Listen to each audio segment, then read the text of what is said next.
tajamkan kita dengan sedekah, maka kita akan punya kualitas. Ya, kita punya dengan kualitas ya.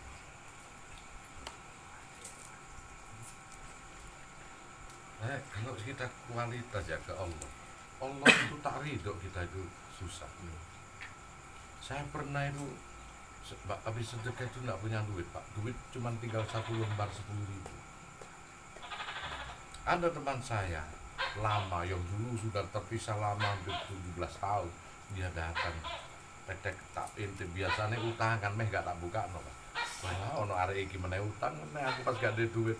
Nah, akhirnya tak bukakan karena apa? Justru aku nggak punya duit malah tak buka no Pak. Malah enak gak bojo. Malah enak. Tak buka no masuk apa. Malah dia bawa uang 1,5 miliar. Diberi aku. Apa? Ternyata dulu pernah aku itu waktu dia mau jual warisan ngurus surat-surat gak ada duit. Kemudian tak biayai sama aku sampai habis 10 juta. Nggak taunya saya kerja di Jakarta kan. Terus lama berpisah. Oh mari tak biayai suratnya datang itu. Suratnya sudah jadi nggak laku-laku. Belasan tahun kemudian dia datang rumah itu laku. Diklik sama Allah ingat sama saya. Dan dia bilang, saya kalau lakukan 10% mau tak kasihkan Bu Santung. Dia nadar begitu, dia cari. Akhirnya saya dikasih 1,5 M. Tadi duit 10.000 toh Pak. No air rezeki itu. Karena kalau kita memang berkarisma, Allah itu gak nerima. Kita pun gak punya duit kalau gak nerima. Ya itu tadi lah. Lapar pun Allah gak nerima. Kalau level-level begini takdir itu Pak. Makan. Kadang kita gak usah ngomong. Orang ngamati saya, Gus ini dari pagi belum makan. Sudah dicepat mangan tanpa bicara, itu sudah kembali kepada fitrahnya kita. Kembali kepada fitrahnya kita bayi nggak usah ngomong. Sudah tahulah ibunya mau makan, mau minum. Ini bayi kedinginan, sakit. Kalau you bisa hatimu bisa kembali kepada fitrahmu ke Allah, maka sebelum kau ngomong pun kau akan disiapkan oleh Allah. Makan. Aku burung bengok kopi wis ono ngei kopi. Beda kalau belum kembali fitrahnya. Kopi rek. Beda. Kembali kepada fitrah kita. Bertauhid. Maka akan disiapkan oleh Allah segalanya. Memahami tauhid aja kita akan disiapkan.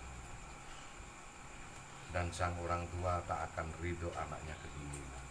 Dan sang orang tua tak akan ridho bayinya kelaparan. Begitu. Kalau kita kembali kepada fitrahnya kita, maka kita akan tumbuh menjadi bayi. Dalam hati bukan dohirnya loh, tetapi fitrahnya, fitrah suci.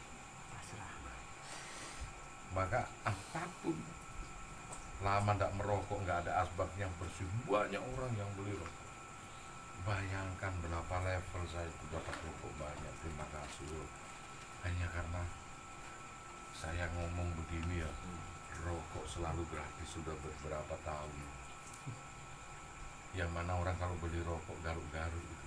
Nah, 2, 3 minum. Nggak kepingin undi-undi, ada yang datangin undi-undi meskipun malam. Orang-orang sedekah, roti. Ono uang sing setengah mati podo ambek aku DO dodol omong, tapi nang embung-embung dari bakul obat. Podo ngomongnya iki. Ono sing podo ngomongnya dari wong gendeng.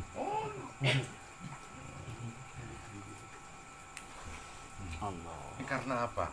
Kembali kepada fitrahnya masing-masing, mengenal Allah lewat hati dan pikiran. Nah,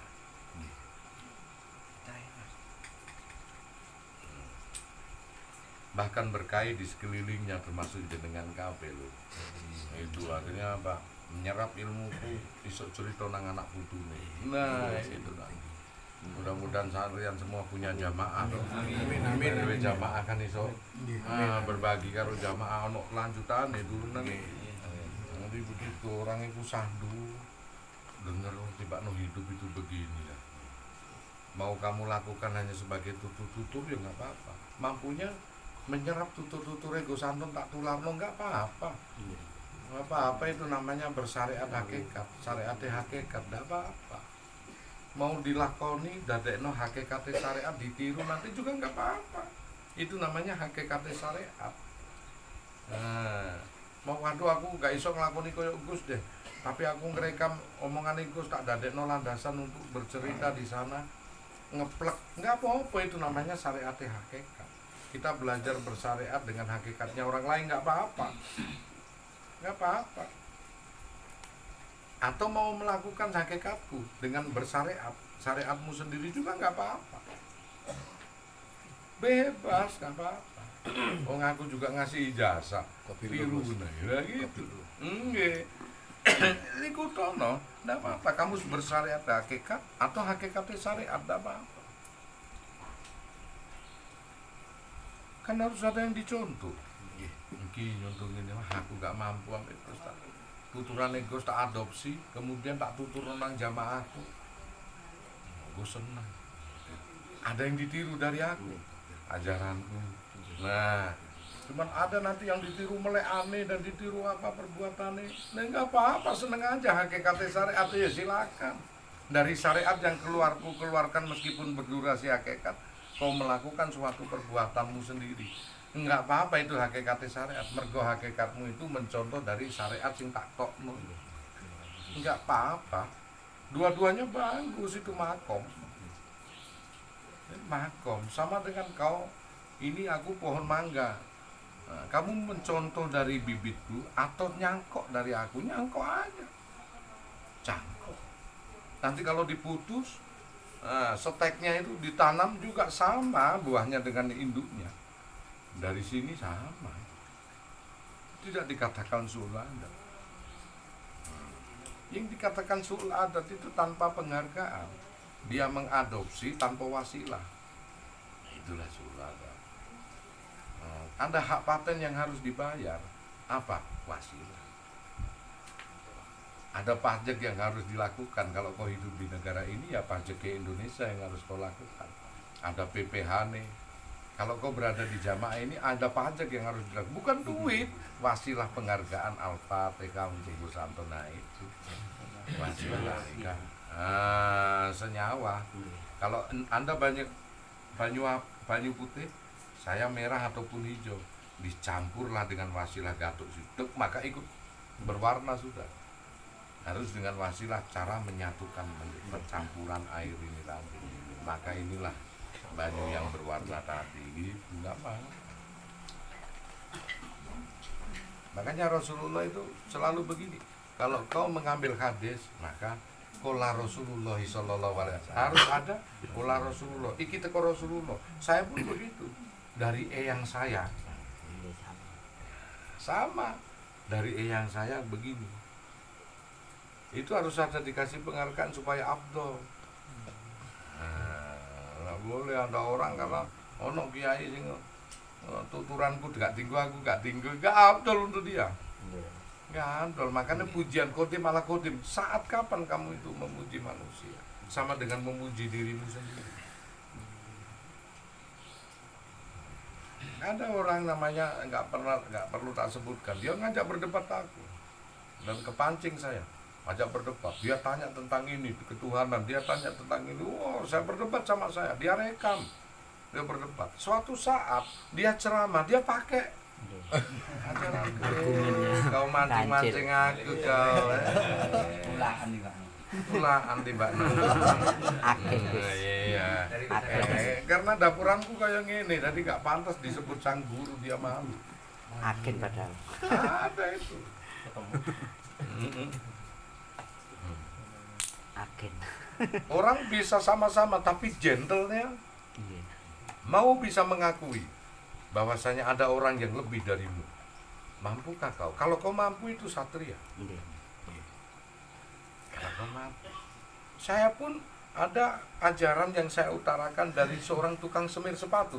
Saya kan ngomong, saya pernah dikasih tahu orang tukang semir sepatu anak kecil, gentle satria. Gus Anton pernah berguru kepada anak tukang semir sepatu. Saya pun pernah berguru kepada abahku, bapak kandungku sendiri, dengan ucapan seperti itu. Dia seorang consumer sepatu, dia semir sepatu saya. Setelah itu dia lihat saya, dia ambil seragamnya, dia kasih. Saya tanya, kenapa seragammu kamu kotori? Dia katakan kadang kepingin bersih, orang lain senang itu meski kita mengorbankan punya kita. Saya tersenyum. Indah kamu. Dan Gus selalu ngomong ini dari tukang semir sepatu. Saya kasih penghargaan dia. Saya juga belajar, iya ya. Kadang kita itu kepingin orang lain senang bersih, meski kita harus mengorbankan apa yang kita punya, supaya orang lain senang. Coba anak umur kelas 5 SD, dan itu saya kenang terus. Saya pakai bisa, tapi tidak berkah. Karena itu apresiasi dari mereka, karena kita dapat ilmu. Cobalah kalian jiwa satria, mau mengakui kelebihan orang lain. Kenapa kiai-kiai yang dapat dari saya tidak mau mengakui kesantun? Picik lah dia. Dia rekam, dia pakai punya aku. Kau pikir gratis, pikirin Allah. Ada bejana perhubungan di antara sekalian alam.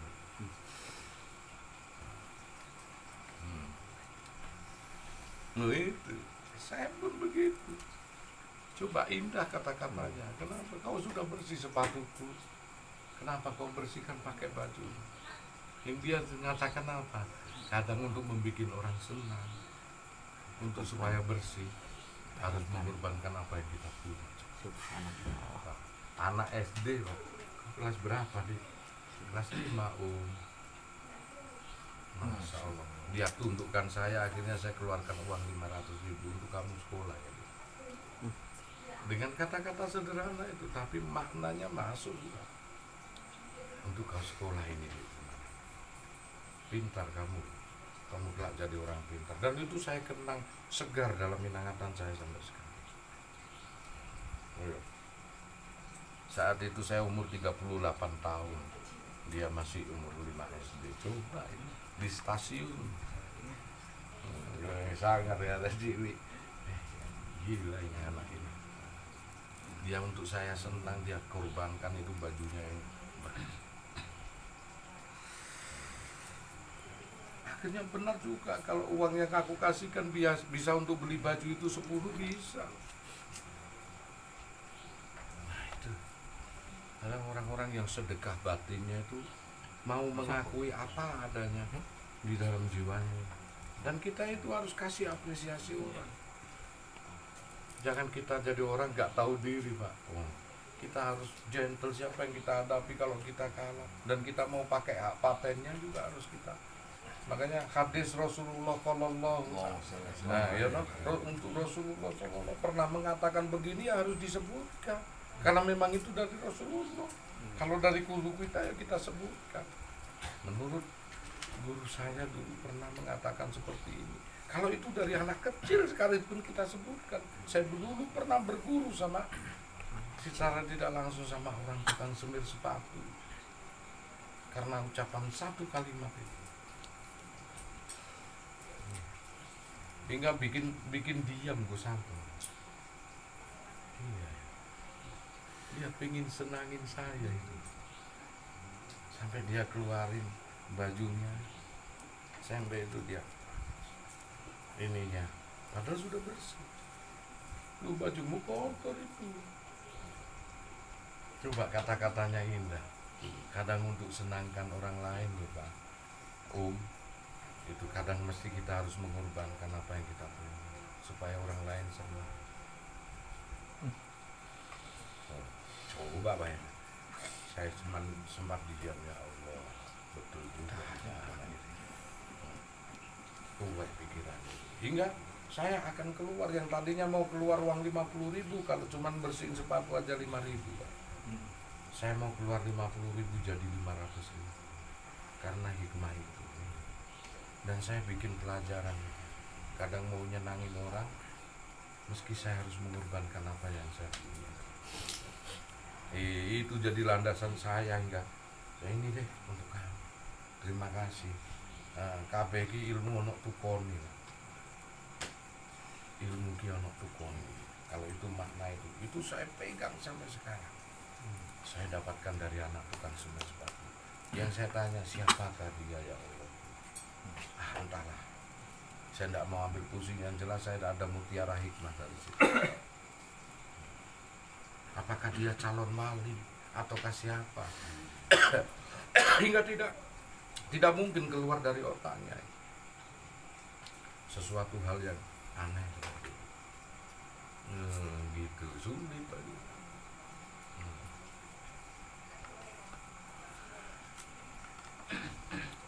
Nah, disitulah kita kadang-kadang belajar itu di alam, Pak. Dan kita harus besar hati. Kalau kita mau jiwa satria,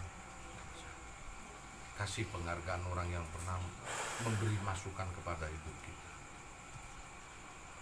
Kasih penghargaan. Dan memang itu ajaran Rasulullah. Dikasihlah penghargaan. Kenapa kau tawaf seperti layaknya orang-orang kafir Quraisy? Loh, bukan dari kafir Quraisy. Saya tawaf itu mengikuti bapakku Ibrahim. Haji ini kama barok ta'ala Ibrahim wa ala Ibrahim. Dalam sholat dimasukkan Nabi Ibrahim, yang Rasulullah gak menangi Nabi Ibrahim. Kama sholat ta'ala Ibrahim wa ala Ibrahim wa barik ala Muhammad wa ala kama barok ta'ala Ibrahim.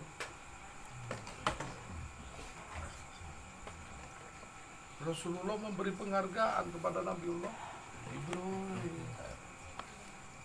Maka ada sholawat Ibrahimiyah. Itu Rasulullah.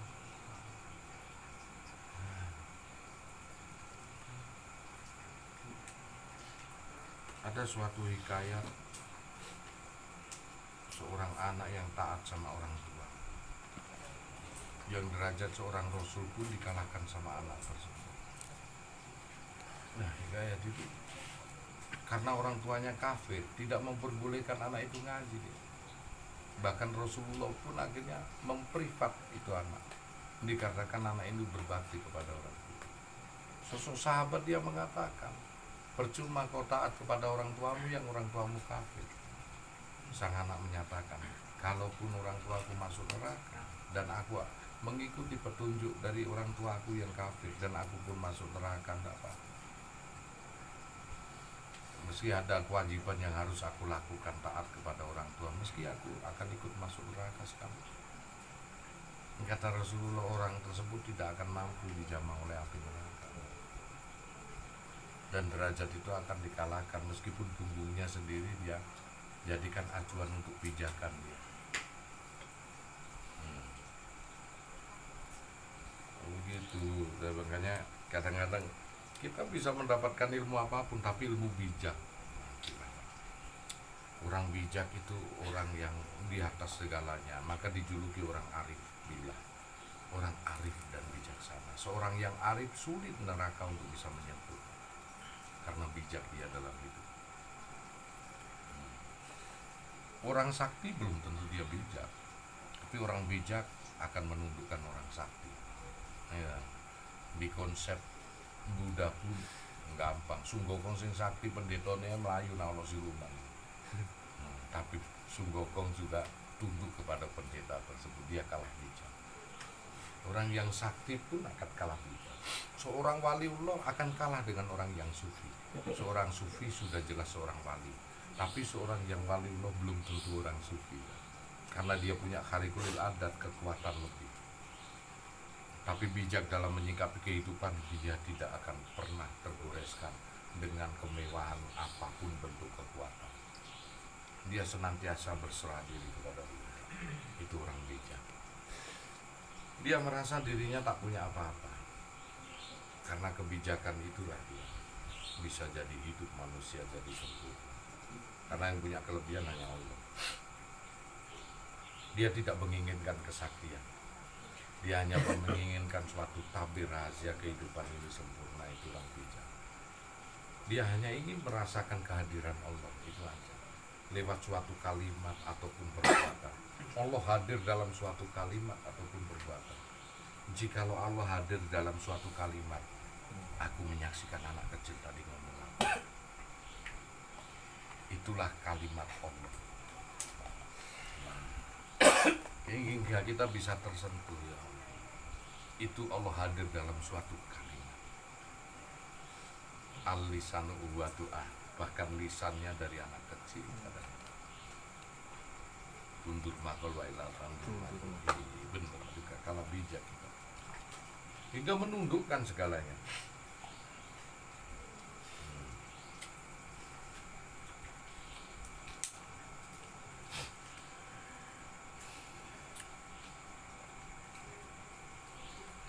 Ya, makanya untuk menjadi tajrid ya begitu, kita harus kembalikan semua urusan sama Allah. Pakai apa yang saya punya, karena saya tidak pernah mengeklaim diri saya punya. Hak paten ini semua dari Allah. Kalaupun aku bisa menghafal tutur-tutur Gus Anton, pakai apa yang saya punya. Kamu bersyariat dengan berhakikat. Ada yang mengambil hakikat dari syariat yang saya keluarkan juga nggak apa-apa. Pakai. Tentunya atas ridho Allah. Kalau ini bukan kepunyaanmu, setidaknya kalau kamu mengambilkan izin, pinjam pakai, kan begitu, supaya nggak suul adab. Nah sama dengan semua perbuatan ini. Kalau kita punya cipta karya, meskipun nggak kenal dengan artisnya yang nyanyi, paling tidak kita bayar royalti di sana itu. Gitu sama.